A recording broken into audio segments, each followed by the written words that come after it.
I don't know much about this, but. Ready?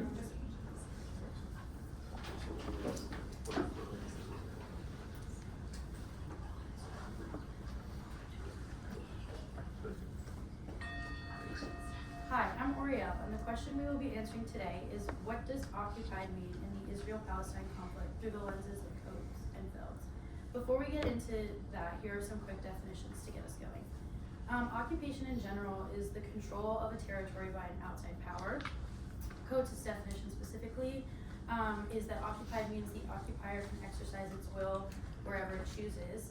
Feld's definition is a politically debated term, but not universally agreed upon, and it often connects to apartheid and colonialism. Growing up, we always heard the word occupied used in the news, but we never questioned what it meant. Through our research, we have learned the word occupied is not neutral. For Marjorie Feld, it is a contested political term, but debated globally. For Nehisi Coates, it is a lived reality of control where power shapes movement, rights, and daily life. Together, they show that occupied reflects both political narratives and real human experiences of inequality. Now on to Paula to continue.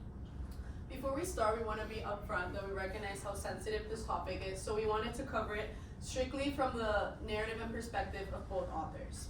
We're going to start focusing on Coates' heroes and villains. My focus is on who Coates centers with empathy, and what he critiques, all through the one word of occupation. Coates travels through the West Bank with Palestinian guides called Amir, Nasir, and Rania. He doesn't represent them as political symbols, rather represents them as ordinary people whose daily lives are physically shaped by this occupation, which, as Oriel explained through his definition, is people who cannot move freely between cities like Hebron and Ramallah without passing through military checkpoints. For them, occupied isn't a debate, it's a checkpoint they face every morning. On the other side of this narrative, Coates places under scrutiny not Israeli people as individuals, but the system itself.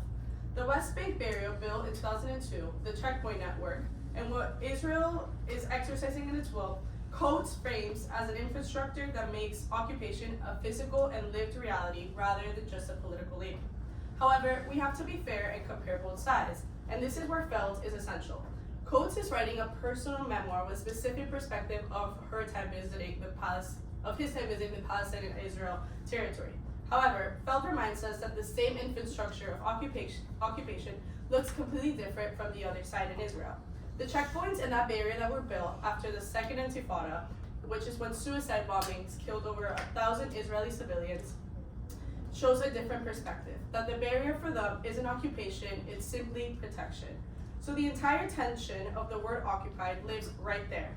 The same wall, the same checkpoint, and two completely different human realities. Coates asks us to see occupation as power over people's daily lives, while Feld asks us to understand why others see the same structures as necessary survival.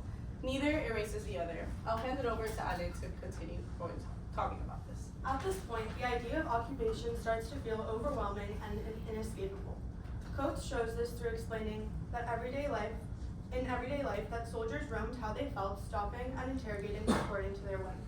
This reveals a system without any stability and without any predictability. Control can be exercised at any given moment. He writes that every house that occupied territories, that house is basically used as a military post. Occupation is no longer about land. It enters private spaces, private homes, and there is no escape.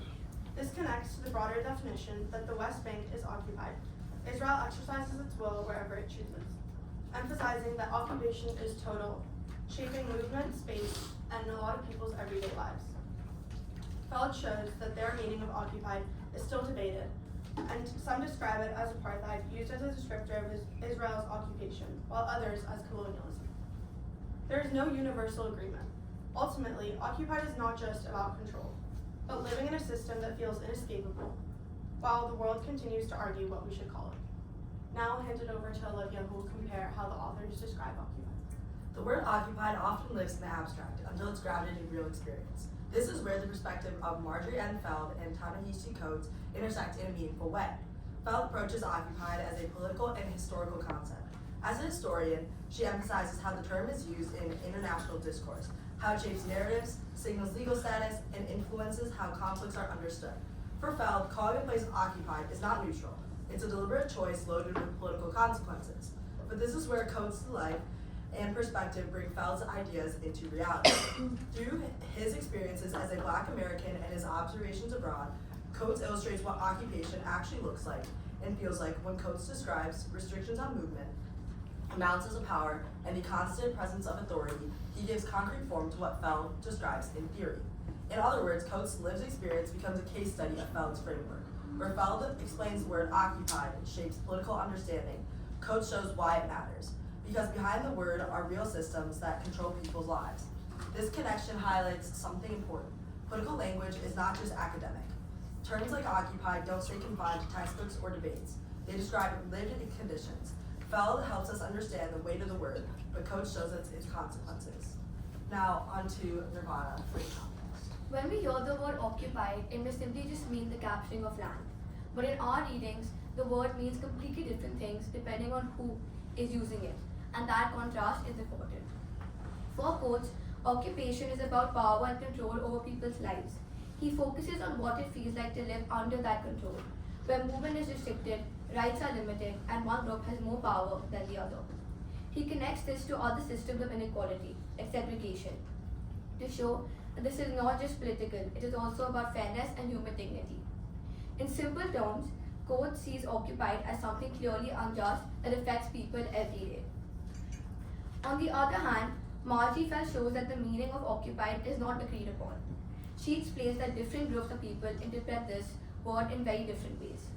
For some people, the word occupied strongly criticizes Israel, saying it shows how Palestinians are being controlled and treated unfairly. For them, the word highlights inequality and reminds people of other systems. However, others strongly reject the word. They believe it is too biased and it does not show the full picture. They argue that it ignores Israel's security concerns and history. For them, calling the land occupied feels political and unfair. To summarize it up, Coates sees occupied as a clear moral issue about injustice and inequality, and Feld shows how the word is debated and people disagree on what it means. In the end, occupied is not simply a fact, but it is a perspective. Now on to audience. To wrap everything up, Coates shows that occupation is a lived experience of control, restriction, and inequality, while Feld shows that occupation is a contested political term shaped by debates about apartheid and colonialism. Together, they reveal that occupied is both real and debated, combining experience and ideology. Finally, I have a few takeaway questions for you guys to ponder. If a word like occupied can have so many meanings, who gets to define it? And can a term ever be neutral when it describes power and inequality? Thank you.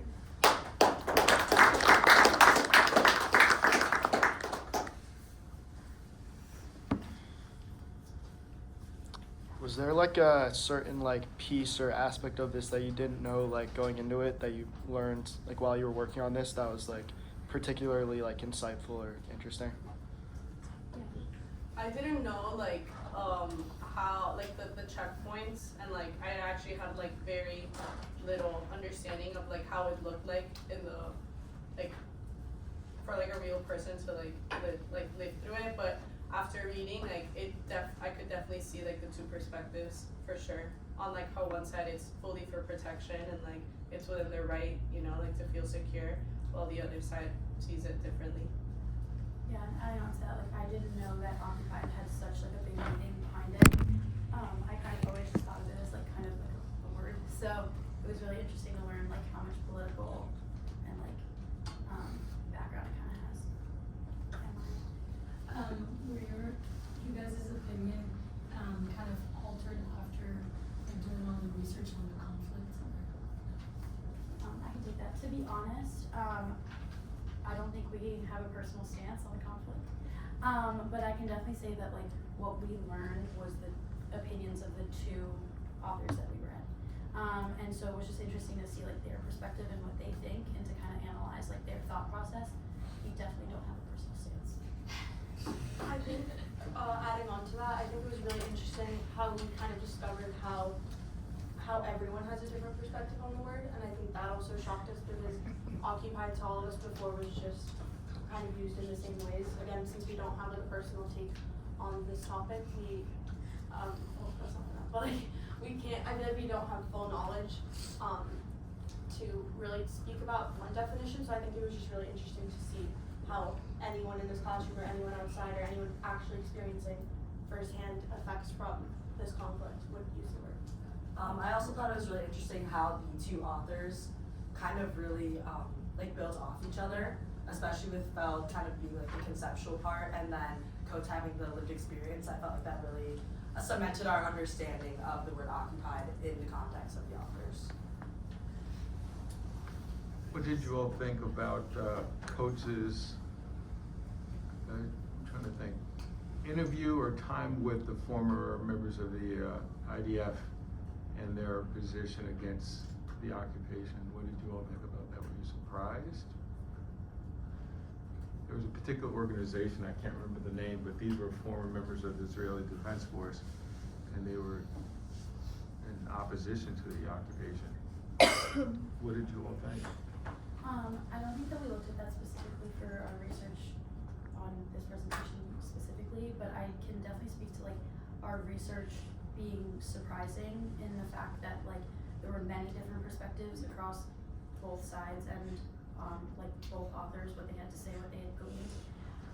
So yeah, for us, I mean for me particularly, this is kind of the first time I've dove deep into this conflict. So it was definitely interesting to learn like the different sides and what mattered to everyone and like how war and conflicts can really affect people and their lives and their individual families. Yeah. Anybody else? Thank you.